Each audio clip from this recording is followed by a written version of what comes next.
በስመ አብ ወወልድ ወመንፈስ ቅዱስ አሐዱ አምላክ አሜን።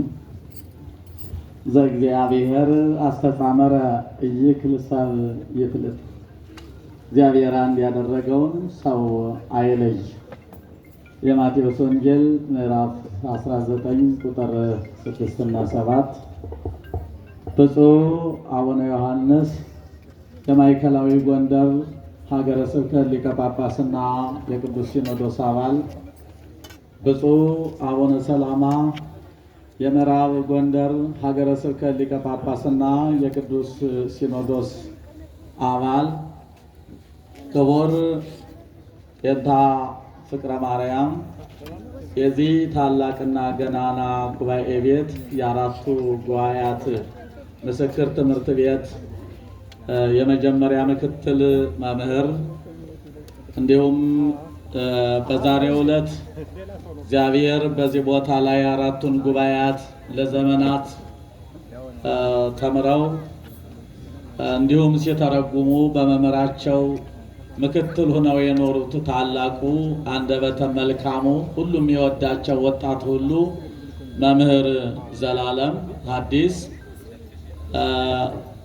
የኔታ ዲበኩሉ መናኙ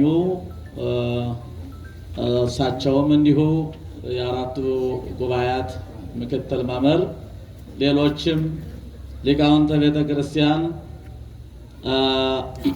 የተከበራችሁ ዛሬ የተገኛችሁ ዛሬ ያጀባችሁ ሊቃውንት፣ በዚሁም ደግሞ እያጀባችሁ ያላችሁ የክርስቶስ ቤተሰቦች፣ በዚህ ቦታ ላይ ለዘመናት እየተማሩም እያስተማሯችሁም የነበሩት መምህር ሊቁ ወንድማችን ለዛሬው ዕለት ለዚች በረከት ቀን ስለደረሱ እንኳን ደስ ያላችሁ፣ እንኳን ደስ ያለን እላችኋለሁ። እንግዲህ አጠር ላለች ጊዜ እግዚአብሔር አንድ ያደረገውን ሰው አይለይ ነው። ይሄ የጌታችንና የመድኃኒታችን የኢየሱስ ክርስቶስ ክቡር ቃል ቅዱስ ቃል ነው። ማቴዎስ ነው የጻፈው። ይህ ቃል ለመጀመሪያ ጊዜ በዳግም 24 ታሪኩ የተቀመጠለት እግዚአብሔር አምላካችን በነቢያት አስቀድሞ ጋብቻን ጀምሮት ነበረ። ጋብቻ የተጀመረው ከአዳምና ከሔዋን ቢሆንም በየጊዜው ደግሞ ጋብቻ ነበረ። እስከዚህ እስከ ዘመነ ሐዲስ ድረስ በክብር መጥቶ ከዚህ ደርሷል። ይልቁንም ደግሞ በዘመነ ሐዲስ ክርስቶስ አምላካችን በቃና በመገኘት እንዲሁም በዚህ በማቴዎስ ወንጌል አክብሮ አድንቆታል። እግዚአብሔር አንድ ያደረገውን ሰው ሊለይ አይችልም ወይም አይለይ ብሏል። በዚህ በማቴዎስ 19 ያለው ኃይለ ቃል ጌታችን ስለ ጋብቻ አስተምሮ ጸሐፍትና ፈሪሳውያን መጥተው ሊፈትኑት መጡ ይላል። ጸሐፍትና ፈሪሳውያን ሊፈትኑት ቀርበው ይክልኑ ብእሲ ይህድግ ብእሲቶ በኩሉ ዘአበሰት ሎቱ፣ ሰው ሚስቱ በበደለችው ቁጥር ሊፈታ ይገባዋልን ብለው ጠየቁት ይላል። ይህን ያሉበት ምክንያት በሙሴ ዘመን ታሪኩን ወደኋላ ሊቃውንት ሲያብራሩት በሙሴ ዘመን ጋብቻ ነበረ።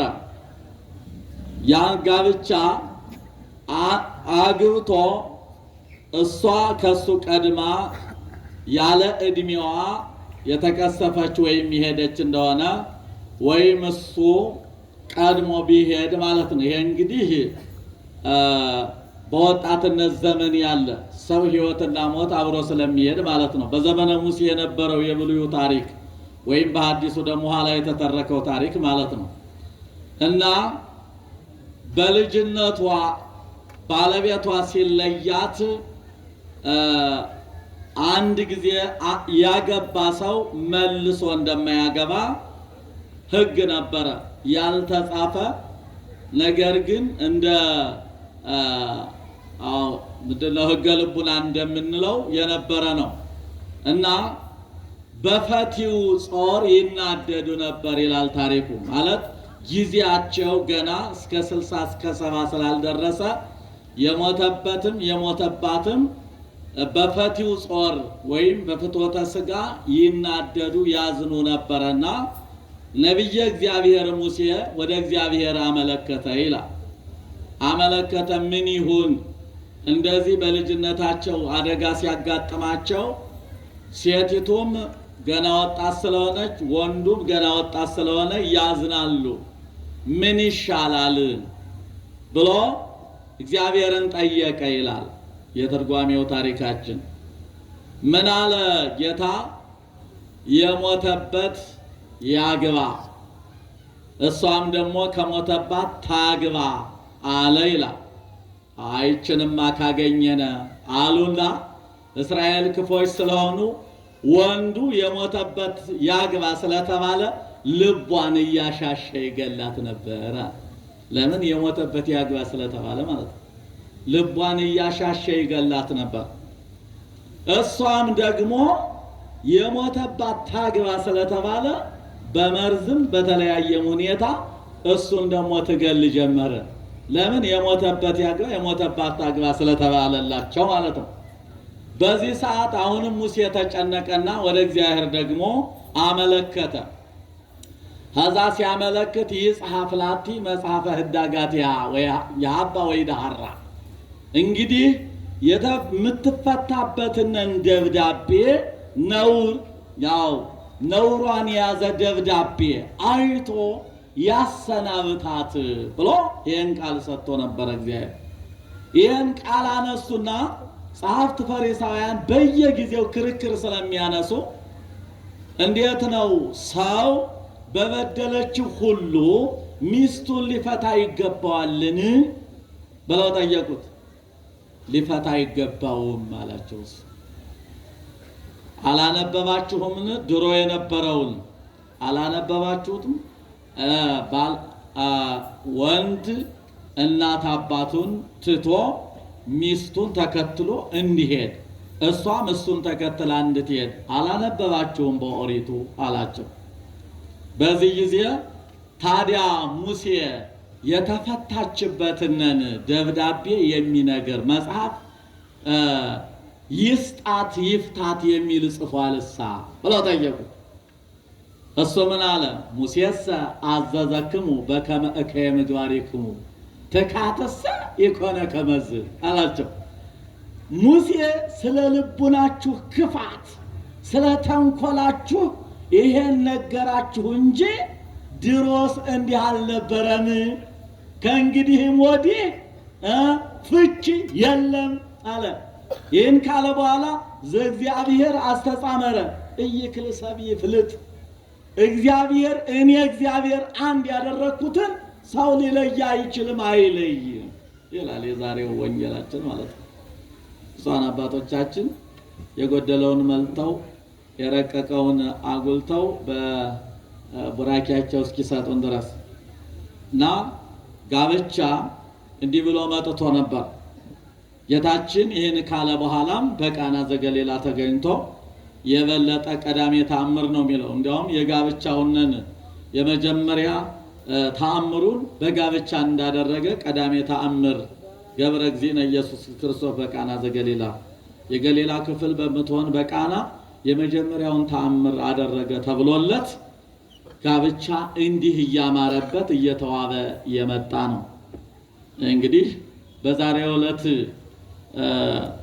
ለዚህ ክብር የበቃው ወንድማችን መምህር ዘላለም ታላቅ አዋቂ ረቂቅ ድምፁ የማይሰማ በቃለ እግዚአብሔር ብቻ የሚታወቅ በጣም ሁሉ ወጣቱ ሁሉ በሰንበት ትምህርት ቤቱ በማይበረ ቅዱሳን በተለያየ ቦታ ላይ ሲያስተምር አንደበተ መልካምና ሁሉ የሚሳሳለት የሚወደው ወንድማችን ነው። ዛሬ ለዚህ ክብር የበቃና እንግዲህ አውቆ ጠንቅቆ ስለ ጋብቻ ክብርና ውበት አመጣጥ በብሉዩ በሐዲሱ አውጥቶ አውርዶ የሚያውቅ ሊቅ ስለሆነ ያስተምራታል፣ ይመክራታል። ይንከባከባታል። ያውቃላ ስላወቀ ማለት ነው። ስለዚህ በዛሬው ዕለት ለዚህ ጋብቻ የደረሰው ወንድማችን እንዲህ ጥንቁቅና አዋቂ ነው። እግዚአብሔር አምላክ በቸርነቱ እንግዲህ በዚህ ጉባኤ የመንፈስ ቅዱስም ልጆች እየወለድክ የሥጋ ልጆችም ደግሞ እግዚአብሔር ከዚች ባለቤት ሰጥቷ በተላና በደስታ እንድትኖር እንግዲህ ምኞቴን እገልጣለሁ። ከዚህ በመቀጠል ጊዜን እንዳልወስድ ይበቃኛል ብዬ እዚህ ላይ ላቁም። ስብሐት ለእግዚአብሔር።